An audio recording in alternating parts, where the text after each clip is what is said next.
ಹಾಸನದ ಎಸ್ಪಿ ಕಚೇರಿಯಲ್ಲಿ ಕಾನ್ಸ್ಟೇಬಲ್ ತನ್ನ ಪತ್ನಿಗೆ ಚಾಕು ನೀಡುವಂತಹ ಘಟನೆ ಸಂಭವಿಸಿದೆ. ಚಿಕಿತ್ಸೆ ಫಲಕಾರಿಯಾಗದೆ ಪತ್ನಿ ಮೃತಪಟ್ಟಿದ್ದು, ಕಾನ್ಸ್ಟೇಬಲ್ ಬಂಧನವಾಗಿದೆ. ಶಾಂತಿಗ್ರಾಮ ಠಾಣೆಯ ಕಾನ್ಸ್ಟೇಬಲ್ ಲೋಕನಾಥ್ನಿಂದ ನಡೆದಂತಹ ಕೃತ್ಯ ಇದು. ಕೌಟುಂಬಿಕ ಕಲಹದ ಹಿನ್ನೆಲೆ ದೂರು ಕೊಡೋದಕ್ಕೆ ಅಂತ ಮಮತಾ ಬಂದಿದ್ರು. ಎಸ್ಪಿಗೆ ಕಂಪ್ಲೇಂಟ್ ಕೊಡೋದಕ್ಕೆ ಅಂತ ಪತ್ನಿ ಬಂದಾಗ ಚಾಕುವಿನಿಂದ ಇರಿದು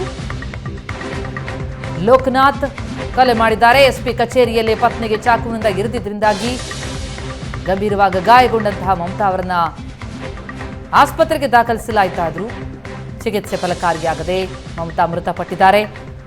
ಕಾನ್ಸ್ಟೇಬಲ್ ಲೋಕನಾಥ್ರನ್ನ ಬಂಧಿಸಲಾಗಿದೆ. ಎಸ್ಪಿ ಕಚೇರಿಯಲ್ಲಿ ನಡೆದಂತಹ ಘಟನೆ ಇದು. ದೃಶ್ಯಗಳನ್ನು ನೋಡ್ತಾ ಇದ್ದೀವಿ. ಕೌಟುಂಬಿಕ ಕಲಹದ ಹಿನ್ನೆಲೆ ಎಸ್ಪಿ ಕಂಪ್ಲೇಂಟ್ ಕೊಡೋದಕ್ಕೆ ಅಂತ ಇವರು ಬಂದಿದ್ರು. ಆ ಸಂದರ್ಭದಲ್ಲಿ ಪತ್ನಿಯ ಮೇಲೆ ಚಾಕುವಿನಿಂದ ಇರಿದು ಹತ್ಯೆ ಮಾಡಿದ್ದಾರೆ ಕಾನ್ಸ್ಟೇಬಲ್ ಲೋಕನಾಥ್. ಹಾಸನದ ಎಸ್ಪಿ ಕಚೇರಿಯಲ್ಲಿ ನಡೆದಂತಹ ಘಟನೆ ಇದು. 4-5 ದಿನಗಳಿಂದ ಜಗಳವಾಡ್ತಾ ಇದ್ದಂತೆ ಪೇದೆ ಲೋಕನಾಥ್ ಮತ್ತವರ ಪತ್ನಿ ಮಮತಾ ಜಗಳದಿಂದ ಬೇಸತ್ತು ಈಗ ದೂರು ಕೊಡೋದಕ್ಕೆ ಅಂತ ಎಸ್ಪಿ ಕಚೇರಿಗೆ ಬಂದಿದ್ದಾರೆ ಪತ್ನಿ. ಆಕೆ ಬರ್ತಾ ಇದ್ದಂತೆ ಚಾಕುವಿನಿಂದ ಇರಿದಿದ್ದಾರೆ ಕಾನ್ಸ್ಟೇಬಲ್ ಲೋಕನಾಥ್. ದೃಶ್ಯಗಳು ನೋಡ್ತಾ ಇದ್ದೀವಿ. ತಕ್ಷಣವೇ ಅವರನ್ನ ಆಸ್ಪತ್ರೆಗೆ ಕರೆದುಕೊಂಡು ಹೋಗ್ತಾರೆ ಠಾಣೆ ಸಿಬ್ಬಂದಿ. ಆದರೆ ಚಿಕಿತ್ಸೆ ಫಲಕಾರಿಯಾಗದೆ ಮೃತಪಟ್ಟಿದ್ದಾರೆ. ಎಸ್ಪಿ ಕಚೇರಿಯಲ್ಲಿ ಕಾನ್ಸ್ಟೇಬಲ್ ಈ ರೀತಿಯಲ್ಲಿ ಚಾಕುವಿನಿಂದ ಇರಿತಾರೆ ಅಂತಂದ್ರೆ ಲೆಕ್ಕ ಹಾಕಿ. ಚಿಕಿತ್ಸೆ ಫಲಿಸದೆ ಆಸ್ಪತ್ರೆಯಲ್ಲಿ ಕಾನ್ಸ್ಟೇಬಲ್ ಲೋಕನಾಥ್ ಪತ್ನಿ ಮಮತಾ ಮೃತಪಟ್ಟಿದ್ದಾರೆ. 19 ವರ್ಷ ಆಗಿತ್ತಂತೆ ಲೋಕನಾಥ್ ಮಮತಾ ಮದುವೆಯಾಗಿ. 4-5 ದಿನಗಳಿಂದ ಜಗಳ ಆಡ್ತಾ ಇದ್ರು.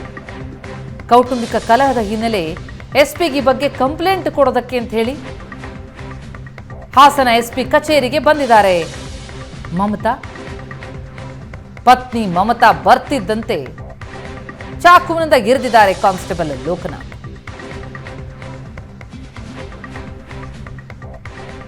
ಈ ಘಟನೆ ಕುರಿತಾಗಿ ಇನ್ನಷ್ಟು ಡೀಟೇಲ್ಸ್ ಕೊಡ್ತಾ ಹೋಗ್ತಾರೆ ನಮ್ಮ ಹಾಸನ ಪ್ರತಿನಿಧಿ ಹರೀಶ್ ಈಗ ಸಂಪರ್ಕದಲ್ಲಿದ್ದಾರೆ. ಹರೀಶ್, ಎಸ್ಪಿ ಕಚೇರಿಯಲ್ಲಿ ಕಾನ್ಸ್ಟೇಬಲ್ ತನ್ನ ಪತ್ನಿಗೆ ಚಾಕುವಿನಿಂದ ಇರ್ತಾನೆ ಅಂತಂದ್ರೆ ನಿಜಕ್ಕೂ ಅಚ್ಚರಿಯಾಗುತ್ತೆ. ಏನ್ ನಡೀತು ಎಕ್ಸಾಕ್ಟ್ಲಿ? ಘಟನೆ ಬಗ್ಗೆ ಏನೇನು ಮಾಹಿತಿ ಲಭ್ಯ ಆಗ್ತಾ ಇದೆ? ಪ್ರತಿಮಾ, ಹಾಸನದಲ್ಲಿ ಎಸ್ಪಿ ಕಚೇರಿ ಆವರಣದಲ್ಲೇ ಪೊಲೀಸ್ ಕಾನ್ಸ್ಟೇಬಲ್ ಲೋಕನಾಥ್ ತನ್ನ ಪತ್ನಿ ಮಮತಾರನ್ನ ಇರಿದು ಚಾಕುವಿನಿಂದ ಇರಿದು ಅದನ್ನು ಡ್ರ್ಯಾಗರನ್ನು ಬಳಸಿ ಇರಿದು ಕೊಲೆಯನ್ನು ಮಾಡಿದ್ದಾನೆ. ಕೌಟುಂಬಿಕ ಕಲಹ ಲೋಕನಾಥ್ ಮತ್ತು ಅವರ ಪತ್ನಿ ಮಮತಾರ ನಡುವೆ ಇತ್ತು ಅಂತ ಹೇಳಲಾಗ್ತಾ ಇದೆ. ಸುಮಾರು 19 ವರ್ಷಗಳ ಹಿಂದೆ ಇವರಿಬ್ಬರ ನಡುವೆ ಮದುವೆಯಾಗಿದೆ. ಜೊತೆಗೆ ಇಬ್ಬರು ಮಕ್ಕಳು ಸಹ ಇದ್ದಾರೆ. ಪ್ರಥಮ PUC ಒಬ್ಬ ಮಗ ಓದ್ತಾ ಇದ್ದಾನೆ, ಇನ್ನೊಬ್ಬ 9th ಸ್ಟ್ಯಾಂಡರ್ಡ್ ಓದ್ತಾ ಇದ್ದಾನೆ. ಇವರು 1999ರ ಬ್ಯಾಚ್ನ ಸಿಬ್ಬಂದಿ ಲೋಕನಾಥ್ ಹಾಸನ ತಾಲೂಕಿನ ಶಾಂತಿಗ್ರಾಮದ ಸರ್ಕಲ್ನಲ್ಲಿ ಹೆಡ್ ಕಾನ್ಸ್ಟೇಬಲ್ ಆಗಿ ಲೋಕನಾಥ್ ಕೆಲಸವನ್ನು ಮಾಡ್ತಾ ಇದ್ರು. ಮಮತಾ ಮತ್ತು ಲೋಕನಾಥ್ ನಡುವೆ ಕೌಟುಂಬಿಕ ಕಲಹ ಇತ್ತು, ಭಿನ್ನಾಭಿಪ್ರಾಯ ಇತ್ತು ಅಂತ ಹೇಳಲಾಗ್ತಾ ಇದೆ. ಇಂದು ಎಸ್ಪಿ ಕಚೇರಿಗೆ ಲೋಕನಾಥರ ಪತ್ನಿ ಮಮತಾ ಅವರು ಹೋಗ್ತಾ ಇರ್ತಾರೆ. ಎಸ್ಪಿ ಕಚೇರಿನ ಗೇಟನ್ನು ಎಂಟ್ರಿ ಆದ ತಕ್ಷಣವೇ ಹಿಂಬಾಲಿಸಿ ಡ್ರ್ಯಾಗರ್ನಿಂದ ಹೊಟ್ಟೆಯ ಭಾಗಕ್ಕೆ ಚುಚ್ಚಿ ಪತ್ನಿಯನ್ನು ಕೊಲೆ ಮಾಡಿದ್ದಾರೆ ಲೋಕನಾಥ್. ಕೌಟುಂಬಿಕ ಕಲಹ ಇದ್ದರೆ ಬಗೆಹರಿಸ್ಕೊಳ್ಬೇಕಿತ್ತು ಅಥವಾ SP ಅವರ ಬಳಿ ಸಹ ಹೇಳ್ಕೊಳ್ಬೋದಿತ್ತು. ಆದರೆ SP ಬಳಿ ಒಂದು ಭವಿಷ್ಯ ಕಂಪ್ಲೇಂಟನ್ನು ನೀಡಿದ್ದೇ ಆದರೆ ನಂತರದಲ್ಲಿ ನನಗೆ ಕೆಲಸಕ್ಕೆ ತೊಂದರೆ ಆಗ್ಬೋದು ಅನ್ನುವಂಥ ಆಘಾತಕ್ಕೆ ಒಳಗಾಗಿದ್ದ ಲೋಕನಾಥ್ ಅನ್ನುವಂಥದ್ದು ಸಹ ಸದ್ಯದ ಪ್ರಶ್ನೆ. ಆದರೆ SP ಕಚೇರಿ ಅಂದರೆ SP ಅಂದರೆ ಹಾಸನಕ್ಕೆ ಅವರು ಪೊಲೀಸ್ ಇಲಾಖೆಯ ಮುಖ್ಯಸ್ಥರು, ಅವರಿಗೆ ದೂರನ್ನು ನೀಡಿದ್ದೇ ಆದರೆ ನಂತರದಲ್ಲಿ ನನ್ನ ಕೆಲಸಕ್ಕೆ ಕುತ್ತು ಬರುತ್ತೆ ಅನ್ನುವಂತಹ ಆಘಾತಕ್ಕೆ ಒಳಗಾದಂತೆ ಕಾಣ್ತಾ ಇದೆ. ಆದರೆ ಈ ರೀತಿ ತನ್ನ ಪತ್ನಿಯನ್ನೇ ಕೊಲೆ ಮಾಡುವ ಹಂತಕ್ಕೆ ಲೋಕನಾಥ್ ಹೋಗಿದ್ದು ಯಾಕೆ ಅನ್ನುವಂತಹದ್ದು ಸದ್ಯ ಮೂಡುತ್ತಿರುವಂತಹ ಪ್ರಶ್ನೆ. ಜೊತೆಗೆ ಈಗ ಮಮತಾರ ಪೋಷಕರು ಸಾಕಷ್ಟು ನೋವಿನಲ್ಲಿದ್ದಾರೆ. ಜೊತೆಗೆ ಆಕ್ರೋಶವನ್ನು ಸಹ ವ್ಯಕ್ತಪಡಿಸ್ತಾ ಇದ್ದಾರೆ. ಮುದ್ದಾದ ಮಗಳನ್ನು ಕಳೆದುಕೊಂಡಂತಹ ಮಮತಾರ ಕುಟುಂಬಸ್ಥರು ಸಾಕಷ್ಟು ನೋವಿನಲ್ಲಿ ಆಕ್ರೋಶವನ್ನು ವ್ಯಕ್ತಪಡಿಸ್ತಾರೆ ಲೋಕನಾಥ್ ವಿರುದ್ಧ.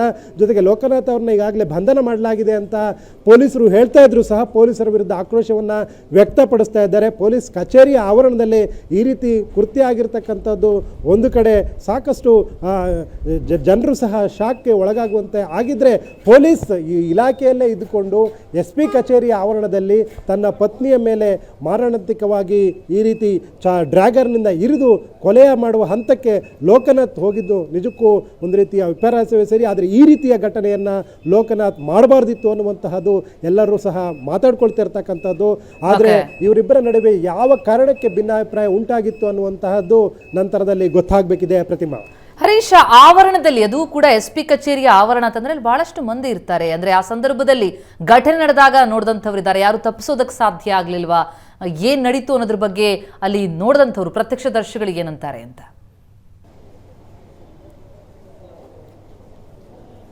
ಪ್ರತಿಮಾ, SP ಕಚೇರಿಯ ಒಳಭಾಗದಲ್ಲಿ DPO ಇದೆ. ಆ DPO ಪಕ್ಕದಲ್ಲಿ ಪೊಲೀಸ್ ಗನ್ಮ್ಯಾನ್ ನಿಂತಿರ್ತಾರೆ. ಆದರೆ ಇವರು ದಿಢೀರಂತ ಅಂದರೆ ಸಾರ್ವಜನಿಕರು ಹೋಗೋ ರೀತಿಯಲ್ಲಿ ಆ ಮಹಿಳೆ ಹೋಗ್ತಾ ಇದ್ದಾರೆ. ಆ ಸಂದರ್ಭದಲ್ಲಿ ಗೇಟ್ ಇದೆ. ಆ ಗೇಟನ್ನು ಒಂದು ಹೆಜ್ಜೆ ಅಷ್ಟೇ ಒಳಭಾಗಕ್ಕೆ ಇಟ್ಟಿದ್ದಾರೆ. ಆ ಒಂದು ಹೆಜ್ಜೆ ಒಳಭಾಗಕ್ಕೆ ಇಟ್ಟ ತಕ್ಷಣದಲ್ಲಿ ಅವರ ಹಿಂದಿನಿಂದ ಹೋಗಿ ಮುಂಭಾಗಕ್ಕೆ ಹೊಟ್ಟೆ ಭಾಗಕ್ಕೆ ಡ್ರ್ಯಾಗರ್ನಿಂದ ಇರಿದು ತನ್ನ ಪತ್ನಿಯನ್ನು ಕೊಲೆ ಮಾಡಿದ್ದಾರೆ ಲೋಕನಾಥ್ ಸರ್ಕಲ್ ಇನ್ಸ್ಪೆಕ್ಟರ್ ಕಚೇರಿಯಲ್ಲೇ ಕೆಲಸವನ್ನು ಮಾಡ್ತಾ ಇದ್ದಂತಹ ಹೆಡ್ ಕಾನ್ಸ್ಟೇಬಲ್, ಅನುಭವಿ ರೈಟರ್ ಆಗಿ ಸಹ ಕೆಲಸ ಮಾಡ್ತಾ ಇದ್ರು. ಆದರೆ ಈ ರೀತಿ ಕೋಪದ ಕೈಗೆ ಯಾಕೆ ಬುದ್ಧಿಯನ್ನು ಕೊಟ್ಟರು ಅನ್ನುವಂತಹದ್ದು ಸಾಕಷ್ಟು ಪ್ರಶ್ನೆ. ಜೊತೆಗೆ ಪತ್ನಿಯನ್ನು ಈ ರೀತಿ ಭೀಕರವಾಗಿ ಕೊಲ್ಲುವ ಹಂತಕ್ಕೆ ಹೋಗಿದ್ದ ಕಾರಣ ಏನು ಅನ್ನುವಂಥದ್ದು ಸಹ ಗೊತ್ತಾಗಬೇಕಿದೆ. ಈಗ ಒಂದು ಕಡೆ ಲೋಕೇಶ್ ಜೈಲು ಪಾಲಾದರೆ, ತಾಯಿ ಈಗ ಸಾವನ್ನಪ್ಪಿದ್ದಾರೆ, 2 ಮಕ್ಕಳು ಈಗ ಅನಾಥ ಆಗಿದ್ದಾರೆ.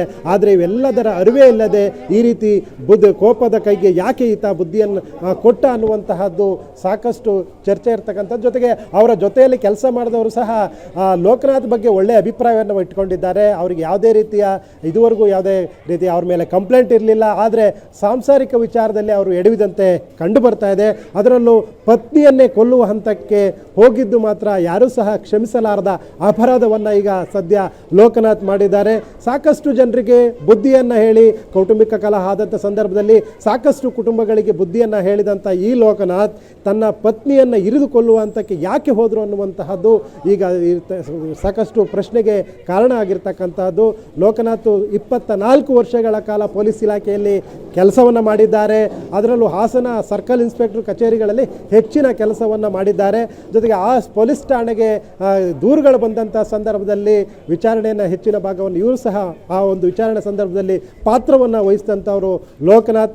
ಆದರೆ ಹೆಡ್ ಕಾನ್ಸ್ಟೇಬಲ್ ಆಗಿರುವಂಥ 24 ವರ್ಷಗಳ ಸೇವೆಯನ್ನು ಸಲ್ಲಿಸಿರುವಂತಹ ಲೋಕನಾಥ್ ಅದೇ SP ಕಚೇರಿಯ ಮುಂಭಾಗದಲ್ಲಿ ಅಂದರೆ SP ಕಚೇರಿಯ ಆವರಣದಲ್ಲೇ ತನ್ನ ಪತ್ನಿಯನ್ನು ಕೊಲೆ ಮಾಡಿದ್ದು ಮಾತ್ರ ಯಾರೂ ಸಹ ಕ್ಷಮಿಸಲಾರದ ಒಂದು ತಪ್ಪಾಗಿರ್ತಕ್ಕಂಥದ್ದು. ಪ್ರತಿಮಾ, ಹರೀಶ್, ಘಟನೆ ನಡೀತಾ ಇದ್ದಂತೆ ಈ ಕಾನ್ಸ್ಟೇಬಲ್ ಲೋಕನಾಥ್ನನ್ನ ವಶಕ್ಕೆ ತೆಗೆದುಕೊಳ್ಳೋದಕ್ಕೆ ಸಾಧ್ಯ ಆಯ್ತಾ? ಆ ಘಟನೆ ನಡೆದಂತಹ ಸಂದರ್ಭದ ಬಗ್ಗೆ ಚಿತ್ರಣವನ್ನ ಕೊಡುವುದಾದ್ರೆ ಏನ್ ಹೇಳ್ತಾರೆ ಸಹ ಸಿಬ್ಬಂದಿಗಳು? ಯಾವತ್ತಾದ್ರೂ ಈ ಕೌಟುಂಬಿಕ ಕಲಹದ ವಿಚಾರಕ್ಕೆ ಸಂಬಂಧಪಟ್ಟಂತೆ ಏನಾದರೂ ಹೇಳ್ಕೊಂಡಿದ್ದಿದೆಯಂತ ಲೋಕನಾಥ್, ಅಥವಾ ಈ ಹಿಂದೆ ಯಾವಾಗಾದ್ರೂ ಅವರ ಪತ್ನಿ ಈ ಕಡೆ ಬಂದದ್ದಿದೆಯಾ, ಹೇಗೆ ಅಂತ? ಇದುವರೆಗೂ ಸಹ ಲೋಕನಾಥ್ ವಿರುದ್ಧ ಅವರ ಪತ್ನಿ ದೂರನ್ನು ಯಾವ ಪೊಲೀಸ್ ಠಾಣೆಯಲ್ಲೂ ಸಹ ನೀಡಿಲ್ಲ. ಜೊತೆಗೆ ಲೋಕನಾಥ್ ಸಹ ತನ್ನ ಸ್ನೇಹಿತರ ಜೊತೆ ತಮ್ಮ ಕೌಟುಂಬಿಕ ಕಲಹದ ಬಗ್ಗೆ ಆಗಲಿ, ಪತ್ನಿಯನ್ನು ಜೊತೆ ಇರುವಂತಹ ಭಿನ್ನಾಭಿಪ್ರಾಯದ ಬಗ್ಗೆ ಆಗಲಿ, ತಮ್ಮ ಆತ್ಮೀಯ ಸ್ನೇಹಿತರ ಜೊತೆಯಲ್ಲೂ ಸಹ ಇದುವರೆಗೂ ಲೋಕನಾಥ್ ಹೇಳ್ಕೊಂಡಿಲ್ಲ. ಅವರು ಪ್ರೀತಿಸಿ ಮದುವೆಯಾದಂತಹ ಜೋಡಿ ಲೋಕನಾಥ್ ಮತ್ತು ಮಮತಾ. ಇವರು ಲೋಕನಾಥ್ ಅರಕಲಗೂಡು ಮೂಲದವರಾದರೆ ಹಾಸನ ನಗರದವರು ಮಮತಾ. ಇವರಿಬ್ಬರು ಸಹ ಪ್ರೀತಿಸಿ ಮದುವೆ ಆಗಿದ್ದರು. ಆದರೆ ಪ್ರೀತಿಸಿ ಮದುವೆಯಾದಂಥ ಜೋಡಿ ಸಂಸಾರದಲ್ಲಿ ಈ ರೀತಿ ಕಲಹ ಬಂದಾಗ ಹಿರಿಯರ ಸಮ್ಮುಖದಲ್ಲಿ ಒಂದು ರೀತಿ ರಾಜಿ ಅಂದರೆ ಆ ಒಂದು ಸಮಸ್ಯೆಯನ್ನು ಪರಿಹಾರ ಮಾಡಿಕೊಳ್ಳುವಂತಹ ನಿಟ್ಟಿಗೆ ಹೋಗಬೇಕಿತ್ತು. ಇಲ್ಲಾಂದರೆ ಪೊಲೀಸ್ ಕಚೇರಿಯಲ್ಲಾದ್ರೂ ಸಹ ತಮ್ಮ ಈ ಒಂದು ಸಮಸ್ಯೆಗೆ ಪರಿಹಾರವನ್ನು ಕಂಡುಕೊಳ್ಬೇಕಿತ್ತು.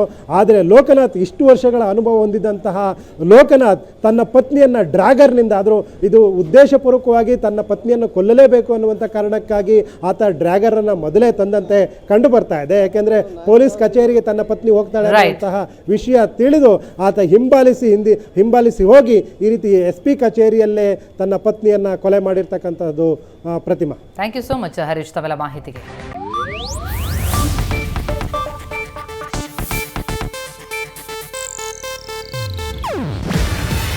ಇದು ಏಷ್ಯಾನೆಟ್ ನ್ಯೂಸ್ ನೆಟ್ವರ್ಕ್ ಪ್ರಸ್ತುತಿ. ನೀವು ನೋಡ್ತಿದ್ದೀರಾ ಏಷ್ಯಾ ನೆಟ್ ಸುವರ್ಣ ನ್ಯೂಸ್.